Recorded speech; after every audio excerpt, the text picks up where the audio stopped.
explicarnos un poco en qué consiste la resiliencia? La definición de la resiliencia no puede ser más sencilla. Es iniciar un nuevo desarrollo después de un trauma. No puede haber una definición más simple. Lo complicado es descubrir qué condiciones la permiten, es decir, la segurización, la recuperación, las relaciones y la cultura. Hay que unir todo esto para responder a esa pregunta. ¿Cuáles son las características de una persona resiliente? Depende de la manera en que se construye la personalidad. Si alguien desde el nacimiento, e incluso antes, ha recibido improntas biológicas que lo fortalezcan, se desarrollará. Y si le ocurre una desgracia, sabrá enfrentarse mejor a ella. Ahí hablaríamos de resistencia. Si alguien está traumatizado y después de la desgracia es capaz de iniciar un nuevo desarrollo, entonces hablamos de resiliencia. Es decir, depende un poco de la persona y mucho de su entorno antes del trauma y de su entorno después del trauma. ¿Cómo podemos ayudar a un niño para que sea más resiliente, tanto en casa como en el colegio? Para que el niño pueda adquirir los factores que le permitirán ser resiliente, de entrada hay que transmitirle seguridad. Primero hay que darle seguridad a su madre.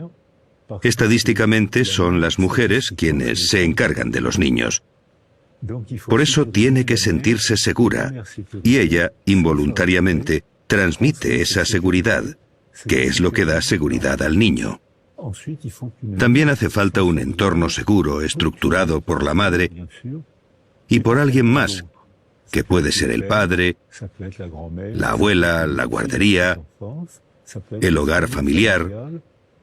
Si el entorno seguro protege al bebé, al niño, cuando llega al colegio, ya ha adquirido el placer de aprender.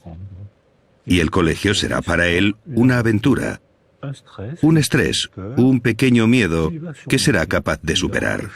Volverá por la tarde a su casa y estará orgulloso de sí mismo.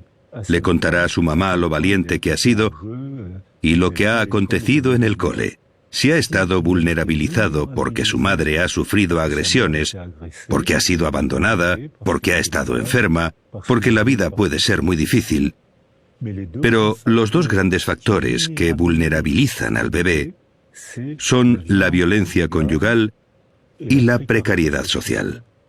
Es decir, que si alrededor del niño hay violencia conyugal, quien sufre es el bebé aunque nadie lo toque. Si los padres viven en la precariedad social, algo que cada vez es más frecuente, son padres que no están disponibles, no tienen ganas de jugar con el niño, están tristes, y el entorno que envuelve al niño no le aporta seguridad. Y por eso vemos grupos de niños que no se sienten seguros, que llegan al colegio y le tienen miedo, no les gusta nada. Estos niños lo tienen difícil para ser buenos estudiantes. No es porque tengan un cerebro peor, sino porque no han sentido seguridad desde que empezó a construirse su personalidad. Hemos hablado varias veces sobre segurizar a los niños. ¿Podría explicarnos a qué se refiere cuando habla de segurizar a los niños? La definición de segurización es crear un apego familiar. Y el apego, el amor, es algo flamante. Es fiebre, es ardor. Está separado de la realidad. Mientras que el apego, por el contrario, se teje en el día a día, con la forma de hablar, compartir el desayuno, la forma de sonreír, la forma de enfadarse también. Está en la vida cotidiana, pero se va tejiendo en el día a día, por lo que apego no es amor. Pero el apego, una vez creado, se convierte en un vínculo muy fuerte, y los niños se sienten seguros por ese fuerte vínculo, porque es un sentimiento de familiaridad. Sé cómo hablarle a mi madre, sé cómo hablarle a mi padre, Sé que cuando mi padre hace esto, no me debo fiar. Sé que este gesto lo conozco. Estoy tranquilo. Estoy en casa. No tengo miedo. Sé los comportamientos. Sé lo que hay que hacer. Yo, niño, he aprendido a hacer esto. Estoy tranquilo, no angustiado. Aunque haya una adversidad, que siempre las hay en el día a día, sabré cómo gestionarla. No me angustia. Lo que crea esa seguridad en un niño es ese vínculo que se va tejiendo a diario, palabra a palabra, desayuno a desayuno. Las cosas cotidianas crean un vínculo que da seguridad al niño. Hay muchos hogares en que el padre trabaja, la madre trabaja, tienen poco tiempo, todo va muy deprisa, los niños tienen muchas obligaciones, actividades extraescolares. ¿Podría darnos algún consejo para estas familias? Para que sus hijos y su entorno se sientan más seguros. Para que en estas familias haya seguridad, hay una palabra mágica: ralentizar. Y que aprendan a cantar o a hacer deporte con sus hijos. Actualmente los occidentales vivimos en la cultura del sprint y nos sale carísimo. Los bebés estadounidenses tienen cada vez más ansiedad. Los bebés, porque Estados Unidos vive en la cultura del sprint que ha llegado a Europa, menos al norte de Europa. Allí, al contrario, aprenden a montar en bici, aprenden teatro, aprenden a usar la palabra, aprenden la lentitud, aprenden a cocinar. Yo lo he visto en Helsinki. En el colegio hay clases de cocina donde niños y niñas preparan platos e invitan a la clase de al lado. Y te aseguro que los niños lo hacen bien. Es decir, que, por lo tanto, cuando llegan a la edad adulta, son excelentes. En clase, en ciencias, en arte, son excelentes. Hay un 1% de analfabetismo. En Francia estamos entre el 12 y el 15%.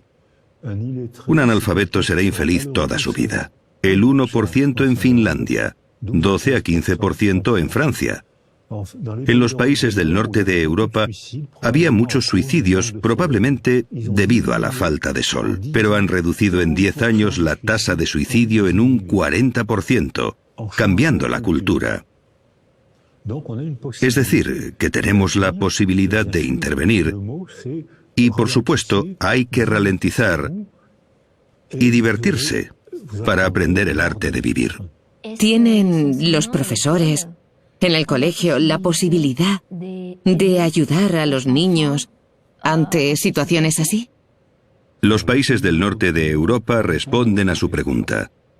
Es decir, Noruega, Finlandia, Suecia responden a esta pregunta. Allí tienen una estrategia educativa muy distinta de la nuestra, y aún más de los países orientales como Japón o China. En los países orientales hacen sprintar a los niños, y el colegio es tan violento que los japoneses me han dicho que es una forma de maltrato. Los países del norte de Europa hacen lo contrario, ralentizan a los niños y así les dan seguridad. Los niños aprenden a resolver problemas con facilidad, por lo que tienen buena autoestima. Por eso, a los 15 años, cuando hacen las evaluaciones escolares, las pruebas PISA determinadas por la UNESCO, los finlandeses son medalla de oro pese a que ralentizan todo lo posible el desarrollo de los niños. Pero ralentizándolos, les dan confianza, y los niños con confianza aprenden a jugar a aprender. Se lo pasan bien aprendiendo. Recuperan el retraso en pocos años y a los 15 años son medalla de oro en las evaluaciones de la UNESCO. Si no hemos adquirido la resiliencia en la infancia, ¿todavía podemos aprenderla en la edad adulta? La resiliencia está en marcha toda la vida, pero los primeros años son muy importantes. Es como una partida de ajedrez. Los primeros movimientos son muy importantes, pero mientras la partida no haya terminado, siguen quedando buenos movimientos. La resiliencia no es la misma cuando somos niños, antes de hablar, cuando somos niños y sabemos hablar, cuando somos adolescentes o cuando somos personas adultas. Los casos que accionan la resiliencia no serán los mismos. La resiliencia funciona mucho peor pasados los 120 años. Ahí funciona peor. ¿Podría dar algún consejo específico para los adultos que quieran desarrollar la resiliencia? El primer consejo es que no se queden solos. Cuando sufrimos un trauma, estamos tan tristes que nos hacemos un ovillo, apretamos los dientes y nos aislamos. Y esto solo agrava, ya que el recuerdo de la herida se refuerza más y más. Solo pensamos en eso y agravamos el sufrimiento. Así que el primer consejo sería luchar contra uno mismo si nos apetece aislarnos. Y sobre todo, hay que hablar o quedar con la gente con la que tengamos confianza.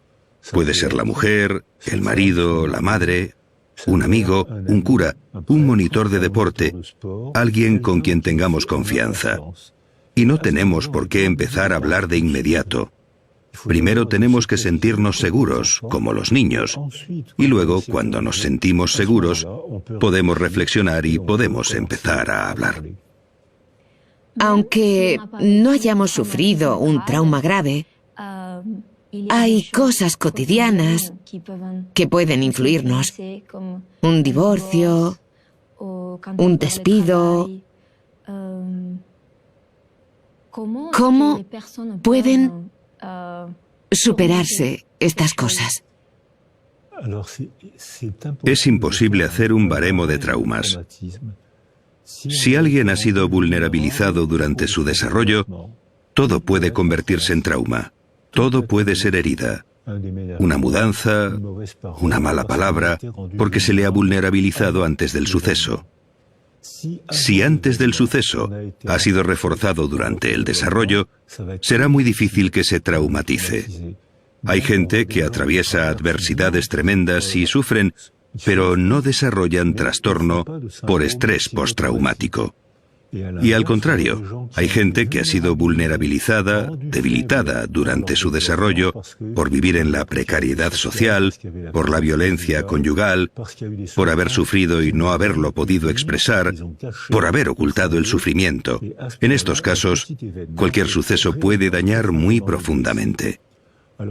La diferencia entre el sufrimiento y el trauma es que ahora podemos ver el trauma mediante imágenes cerebrales.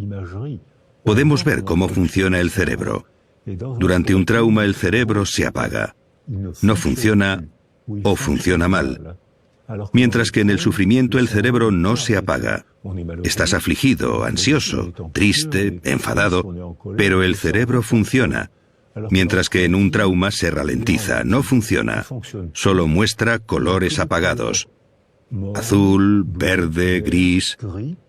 Cuando el cerebro funciona bien porque estamos positivamente estimulados o contentos, el cerebro trabaja y consume energía, y se ve rojo, verde, amarillo, y se desplaza por todo el cerebro. Hablamos de trauma si el cerebro se apaga. Cuando estamos, como en boxeo, KO. Sin embargo, hablamos de adversidad si sufrimos, pero el cerebro sigue funcionando bien. Y funciona bien si ha sido reforzado durante el desarrollo en la infancia temprana.